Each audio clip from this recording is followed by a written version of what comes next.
अस्सलाम वालेकुम वरहमतुल्लाहि वबरकातुहू। दोस्तों आउं अली हसन अब्बासी ऐं जेकॾहिं मुंहिंजो चैनल पहिरियों दफ़ो ॾिसी ऐं ॿुधी रहिया आहियो त बराए महिरबानी मुंहिंजे चैनल खे सब्सक्राइब कंदा, बेल आइकन खे क्लिक कंदा ऐं जेकॾहिं मुंहिंजी ऑडियो पसंदि अचे त उनखे लाइक कंदा ऐं कमेंट बॉक्स में पंहिंजी राय खां आगाह कंदा।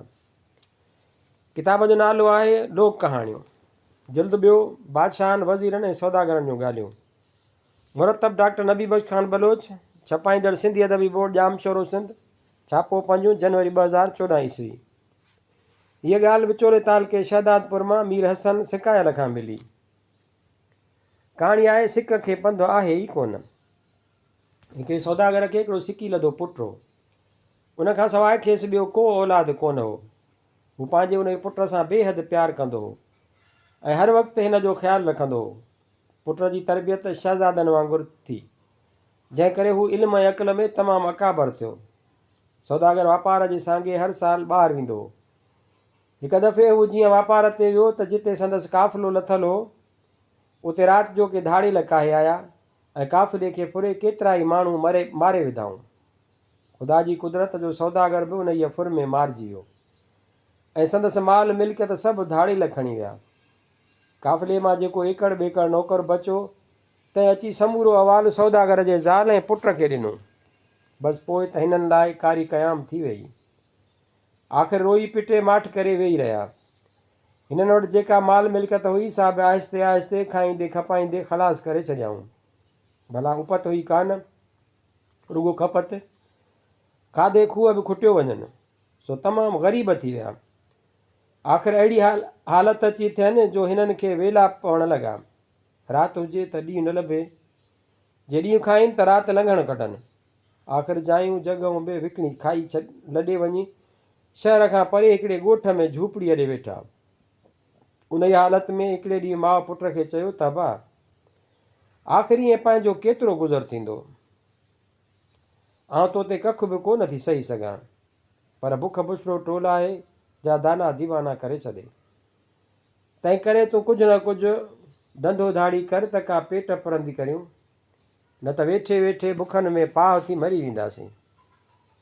तॾहिं छोकिरे चयसि त अमां, आउं सभु कुझु करण लाइ तयारु आहियां, पर सौदागरीअ खां सवाइ ॿियो कहिड़ो कमु कार करे सघंदुसि। तंहिं हूंदे बि वञी थो कोशिशि करियां। ईअं चई हू सही संभरी घरां निकितो।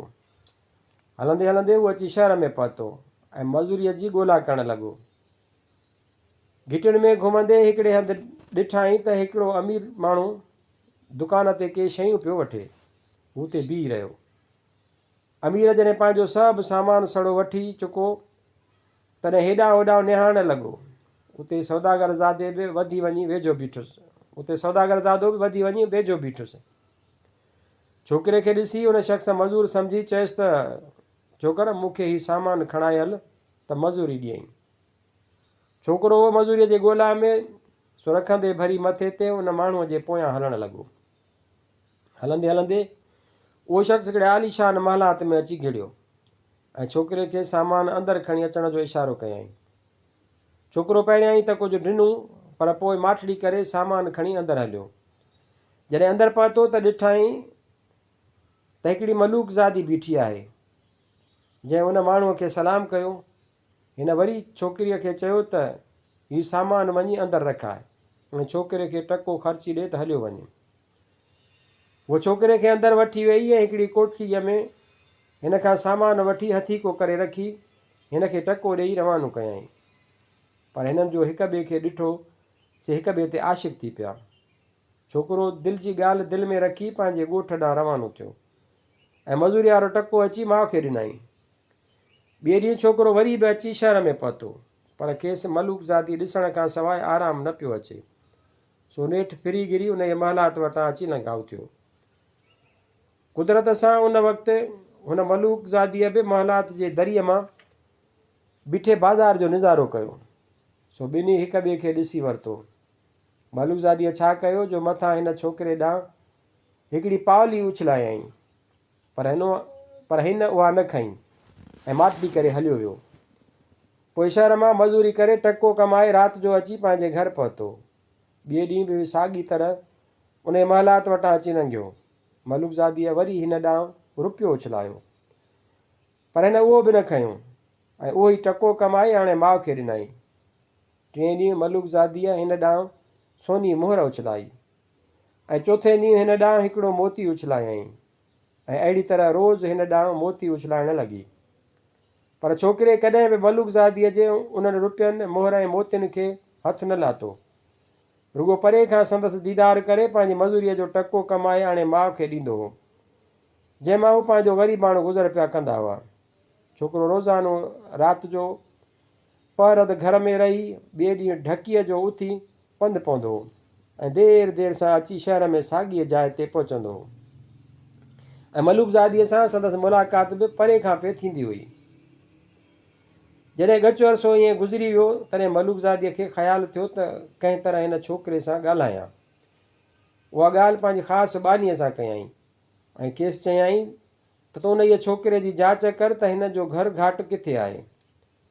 बानीअ घणेई ॻोल्हा कई, पर जीअं त छोकिरे जो ॻोठु उन शहर खां परे हो, सो बानीअ खे हिन जे घर ॿार जो को पतो पार पइजी न सघियो। ॿिए ॾींहुं जॾहिं उहो छोकिरो आयो तॾहिं हू अटकल करे दरीअ ते कान आई। छोकिरो वीचारो सॼो ॾींहुं उते बीठो रहियो। नेठि शाम जो जॾहिं मलुकज़ादी दरीअ ते आई तॾहिं छोकिरे खे साम्हूं बीठल ॾिठईं। उहो जेतिरो वक़्तु दरीअ ते हुई ओतिरो वक़्तु हू खेसि ॾिसंदो रहियो। जॾहिं हिन पुठि ॾेई दरी वराए छॾी तॾहिं हू बि थधा साह भरींदो ॻोठ ॾे रवानो थियो। उन ॾींहुं जॾहिं हू अधु राति जो घर पहुतो तॾहिं माणस एतिरी देरि करण जो सबबु पुछियुसि, पर माउ खे कुझु बि कोन ॿुधायईं। जीअं त उहो सॼो ॾींहुं मलुकज़ादीअ जे इंतज़ार में बीठे गुज़रियुसि, तंहिं करे मज़दूरीअ मां बि कुझु कोन कमायो आई, सो अरमान में मुंहुं वेड़े सुम्ही रहियो। ॿिए ॾींहुं दस्तूर मूजिबि जॾहिं छोकिरो उते पहुतो त मलुकज़ादीअ अॻिए ॾींहं खां बि वधीक देरि कई, तंहिं करे हिन वीचारे खेसि जो उते ई लही वियो। पर तंहिं हूंदे बि उते ई बीठो रहियो। तव्हांजो राति गुज़री वेई। जॾहिं असुर जो कुकड़नि दस ॾिना तॾहिं आसरो लाहे घर ॾांहुं रवानो थियो। मलुकज़ादीअ ॾिठो त हिन जे घर घाट जो त पतो कोन पियो, रुॻो उहा ख़बर पियसि त हू रोज़ु टको कमाए वेंदो आहे ऐं हाणे त उहो टको बि कोन थो कमाए सघे। सो सोचींदी रही त हिन सां कहिड़ीअ तरह मिले, हिन जो हाल अहिवाल पुछिजे। आख़िर हिकिड़े ॾींहुं जीअं हू आयो त हीअ घणी देरि खां पोइ दरीअ ते आई। उन वक़्तु राति पइजी चुकी हुई। सो बानीअ खे चयाईं त हेठि वञ ऐं छोकिरे खे मथे वठी अचु। बानी छोकिरे खे मथे वठी वेई। पोइ ही मुहबत भरिया माण्हू पाण में मिली हिक ॿिए सां दिलि जो हाल अहिवाल ओरण लॻा।